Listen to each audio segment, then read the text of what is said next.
Thank you for joining us. I'm Marni Hughes, and this is Missing on NewsNation. Each week, we cover a missing person case from across the country, no matter their race, religion, background, or circumstances. Every missing person matters and has a family and friends and sometimes even complete strangers that are looking for them. And that is where we think you come in. By watching and sharing these cases, our hope is we can find answers together and offer closure. This week's featured case centers around a husband, father, and veteran. Troy Galloway's family is desperate to know what happened to him. It was a chilly night in 2016 near Yosemite National Park in California when Troy disappeared. In a moment, Troy's mom will join us to talk more about that night and the months before he vanished.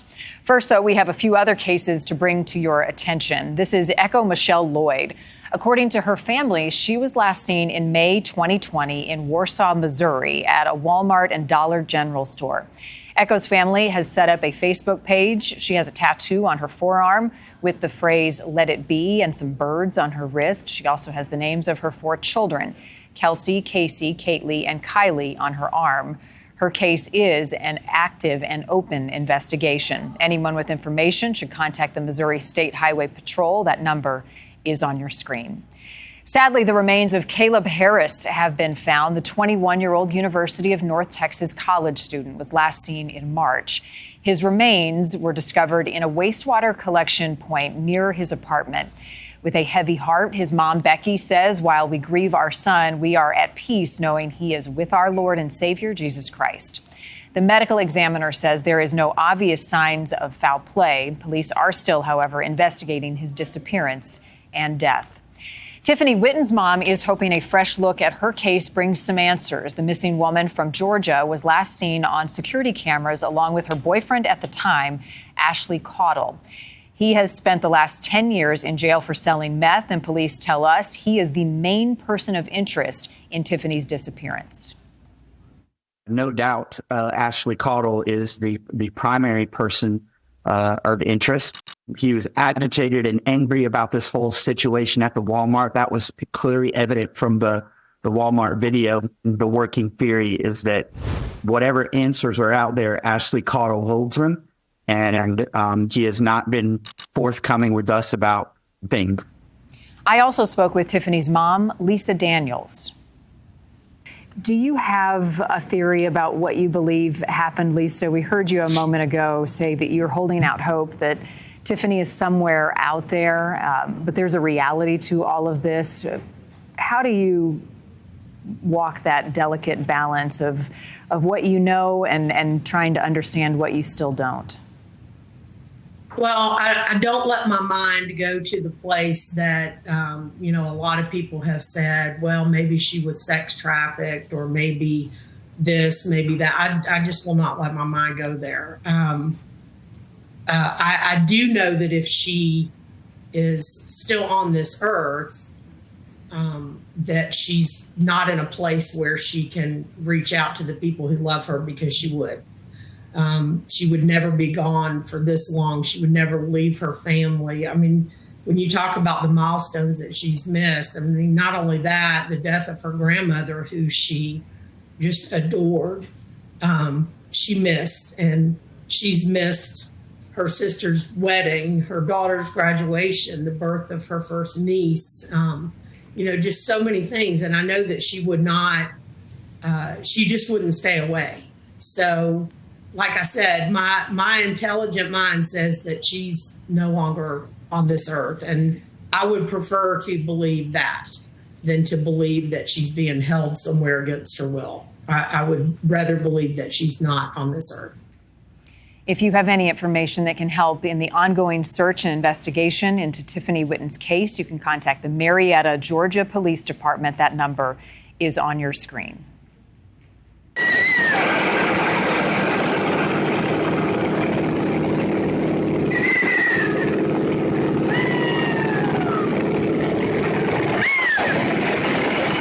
That is Julie Vessigault in happier times. She's an avid airplane enthusiast who has now been missing from California since January 23rd. Her friends are out in Oshkosh, Wisconsin this week at the EEA Air Venture Air Show. This is a show that Julie would regularly attend, and she loved it. Her friends are out spreading the word now. They're wearing T-shirts and they're passing out a QR code for anyone to share any information they have about Julie. It's a case that we've covered. You can go to our website, newsnationnow.com, to learn more about her case. Now to this week's featured case and the disappearance of Troy Robert Galloway. His mom reached out to us for help finding her son. Troy left his house in California on a chilly night in 2016. He was not dressed for the weather at the time. Once a proud Marine and doting father, struggled with mental health, but his family says he would never abandon his kids. Baby girl, you can talk, baby girl. They are intimate moments of love. Oh, I thought you were taking a picture. Hello, I'm just touched you. A father and daughter. A father and his firstborn. And for Troy Galloway, these moments seem only natural. The California native grew up in a doting home. Even after his parents' divorce, there was support. His well-documented childhood says his mother, Nancy, was happy. He was a really good kid. He got good grades. He had lots of friends. People always loved Troy. His high school graduation decision to join the Marines supported as well.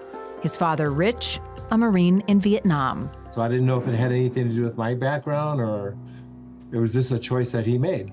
And he really changed at that period. He became a man. Troy did well, nabbing a spot in the prestigious Marine Corps Honor Guard in Washington, D.C. But in his mid-20s, the private first class began to struggle. Out of nowhere, he just started doing some crazy stuff, buying a car and not making the payments on it, going AWOL a lot. He developed a schizoaffective disorder, and the military didn't know anything about it. And it took a while to diagnose it. He got an honorable discharge. His family says Troy self-medicated and struggled with addiction, but was loving to his son, working hard to maintain a strong relationship when he married, had a daughter, and moved from Santa Cruz, California, to the more remote city of Sonora in the foothills of Yosemite. I even told him, I said, you're really blessed. You have these kids and you have a good wife and all that. And he said, I know, Mom, I know. Still, Troy left home suddenly, January 13th, 2016. You should know, because his wife walked in the basement and caught him shooting up. And he ran out in January with the snow on the ground and a T-shirt, tennis shoes, and Levi's. Nancy was called 2 days later. If I would have known the day he went missing, I would have driven up there 3 hours, just to look for him. Disappointed in the progress, Nancy helped start a Missing Persons Awareness Day. She interviewed neighbors and discovered there was a commotion at the lake the night Troy disappeared. There was an incident near the lake, that there was a man-made lake by their house, and they sent out a deputy to check it out. That was a mistake because they should have connected that. The family wonders, could it have been Troy at the lake that night? 5 years later, a new investigative team draining and searching Crystal Falls Lake, but did not find Troy. Happy birthday to you. Troy's mom isn't sure what happened. Her son's daughter is named Hope, and all these years later, that's what she's holding on to. Sometimes I have that hope, Well, yeah, he could be walking around somewhere, and I get really joyful, like, oh, maybe he'll come home.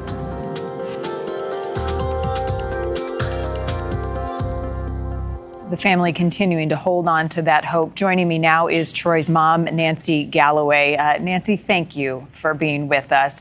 I'd like to start with the lake and the investigation around that body of water. What more can you share with me about any clues that were found there? And I know you all had some concerns about the initial search. Yeah. So there was there was a commotion going on, and and then one of the neighbors heard someone going into the water and heard splashing. And then, he could have gone into the water, not come out, or he could have run somewhere. I don't know, but he just, he was just down there. But he was running across the neighbors' yards, and so he was in a hurry, whatever that was. And they called 911, and the deputy came down there. He's supposed to bring someone else with him, but he just went by himself. And he checked it out, and he didn't see anything. So that was just, they never connected that until probably a few months later that, oh yeah, that could have been Troy. How soon, Nancy, was the commotion at the lake following his disappearance? That's okay. So it was within 30 minutes of when he left, and his phone, I guess he did a butt call to his wife, and she just heard like he was moaning and groaning or something like that. And so. Did he sound in distress? I didn't hear any of that, and she told me, so I don't really know. There's a couple things that I'm not really sure of, but I look back at it and thinking about what I was told about the commotion that was, because I went down there. I interviewed all the neighbors, and I met the two ladies whose houses he had run across their backyard right on the lake. And, they just said that one of them had dogs, and the dogs went after whoever that was, which they pretty much, the deputies told me a couple of years ago that it's 100% that it was Troy, because he had a phone. It wasn't pinging off of anything, but with the new technology with Google can actually tell within 20 feet of you where you are. Right. So they found out that Troy was down there. His phone was down there. So. And where is his phone now? Was it recovered? No, never recovered. And I was hoping when they dug up the lake, and I have bulldozers, they had forensic, what do you call them? Forensic anthropologists were down there, and they had dogs, they had, metal detectors and sonar, all kinds of stuff. And I was just really hoping that they'd at least find his phone. That would have helped a lot. But. Yeah. So we've got a couple things going on here, Nancy. You all have been very forthcoming that Troy was going through and struggling with some mental health issues, was trying to overcome addiction, but also that he wouldn't leave his family. I mean, he loved his little kids. He loved his family. Do you suspect some sort of foul play, or are you working under the theory that he took off on his own because he was struggling? There's so many scenarios, but I do think that it's possible that there was foul play. There was a couple of people of interest at one point, but nothing's come of that. So I don't know if did that answer your question? Well, a little bit, yeah. So do you believe that it was foul play was unlikely? No, I believe that he could have run away. It could have been foul play. He could still be alive. I mean, I keep going back and forth with myself. It's really hard to think, he passed away. Yeah. And I have thought that, I have definitely thought that. But I don't know. What else about that night has his wife shared, the moments leading up to him walking out of the house? We mentioned he wasn't prepared for the weather. He kind of rushed out of the house. Can you take us through a timeline of those moments, hours, and even weeks beforehand, what you know? Troy, weeks before, Troy was doing well. In fact, his counselor called me after Troy went missing, not knowing that he went missing. and asked me, she told me, I can't get a hold of Troy because his phone is the voicemail is full. So I need to change our appointment. And I said, well, did you know that he's missing? And she said, no. And I said, well, when was the last time you saw him? She said, it was January 11th is when she saw him. And she said he was doing really good, and he was doing well. So she was really surprised. And the other thing is Troy did struggle with addiction, but he also was in recovery for several different years. He would relapse every once in a while, but he definitely was in recovery. He was very active in the recovery community. And a lot of people know Troy from that, and he was well supported. Was he under the influence, Nancy? Do you know the night he disappeared? His wife said that, but I'm not really sure. I wasn't there, so. Okay. We've got a lot of pictures of Troy that we're sharing with our audience at home. I know he also has several distinguishable tattoos. Can you tell me about those?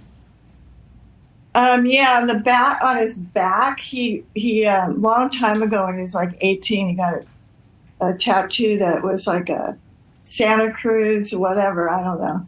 And he wanted to, it looked like a gang, but he wasn't in a gang. It was just one of those things that teenagers do.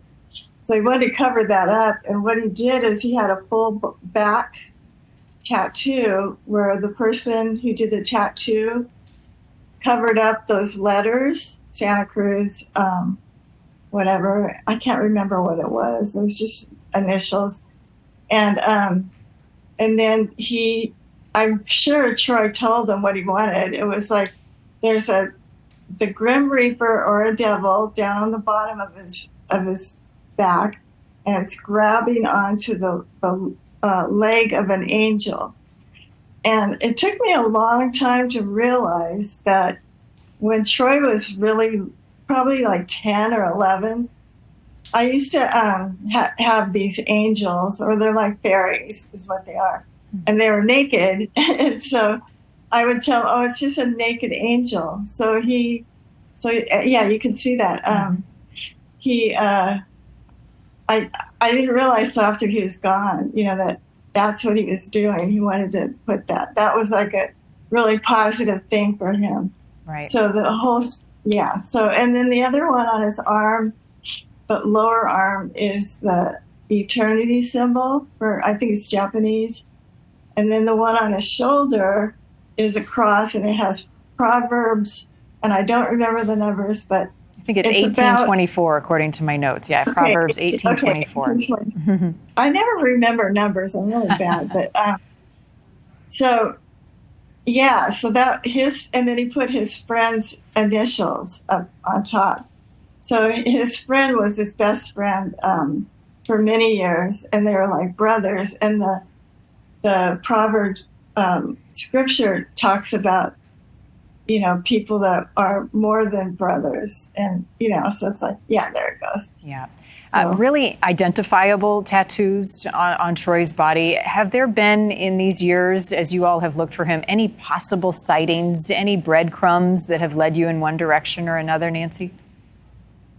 Well, not about the tattoos, but within a few months, we put out some posters with a reward of like $1,000 or something, and we kept getting people calling us. I think they wanted the money because nothing that they ever told us about ever panned out. So, and Troy knew a lot of people in Santa Cruz, and people were looking out for him. Nobody ever saw him. Yeah, I hate those things, those stories that get your hope up, but maybe it is the one call that leads to some answers. As we shared the piece and the investigation with our audience, I look at Troy with his kids, and you can see how much he loves them. How old are the kids now? Joshua is 12 and Hope is 9. And what do they know or ask about their dad? I don't really, I don't have contact with Hope that much, so I don't really know. But I know with Joshua, that his mom and his grandmother talked to him about it, and he's, he knows what's going on. So yeah. But Without getting too personal, what is the relationship like with his wife and all of you as you have a shared interest in knowing what happened to him? Well, when I first started looking for Troy, I asked Kelsey to put posters up on her Facebook page, and she said no. He knows where we are. He'll come and find us. So I got kind of upset about that, and I just went headlong on, okay, I'm the one. I'm the person that's going to find him. And I invited her to some of those awareness for missing persons in Sonora, and she never came. So, what do police say about the investigation and the status of their search right now? I talked to the detective. They change detectives every year, and so I just talked to he was a new detective, within the last month. And he said it's definitely an open case. We're still looking. We're still trying to get information. And I talked to him a little bit about some of the things that could, do you ever get anonymous phone calls or anything like that? He said no. So, I really, because I call them probably every month or every 2 months. So they know I'm here. I don't let them forget. Right. So sometimes it's hard, but I'm just like, I call them up and I just say, okay, it's Nancy Galloway, I'm checking in. And they just, they know that. And, I have pretty good rapport with the detectives. Has Kelsey been cooperative with police? What have they shared about her level of cooperation? Yeah, she's been cooperative. Mm-hmm. Yeah. And of the persons of interest, have they cleared all of those paths that they've gone down and people who may have been connected somehow? What they told me probably 6 months ago was that they're on the back burner, because I did ask. I always ask about that. Okay, so have you heard anything more? Do you have any kind of evidence? Because really, to bring any kind of charges, you have to have evidence. So, and I know they interviewed a couple of people, probably 4 or 5 people, and nobody admitted anything. So. I know this is hard for you, and probably harder as more time passes. How are you holding up? I go in and out. Sometimes I live in Hawaii now. It's so beautiful here. But I think about Troy every single day. And but sometimes it just hits me. It's like a blind side, it'll hit me and I'll just feel a lot of pain and just, it's hard sometimes. It's really hard. Sometimes I feel like I'm being tortured. Yeah. But, other times I have my other grandchildren are here in Hawaii, and I'm really active with them. And I'm going to be seeing Joshua in September. So I keep in contact with him. I send him a postcard every couple of weeks. And so, that takes my mind off things, but sometimes it's hard. Yeah, I know it is. I appreciate being able to talk to you and to partner with you in getting Troy's story out there and a fresh look. I hope it brings some new clues. If he's out there and somehow he hears you, what do you want to say to Troy? Troy, we love you. You are loved by so many people, and we just want you to come home. Nancy, I'm thinking about you and your whole family in this search. I hope that we can help bring you some answers. Thank you for being so open and candid with the case and what you know so far, and we'll stay in touch, okay?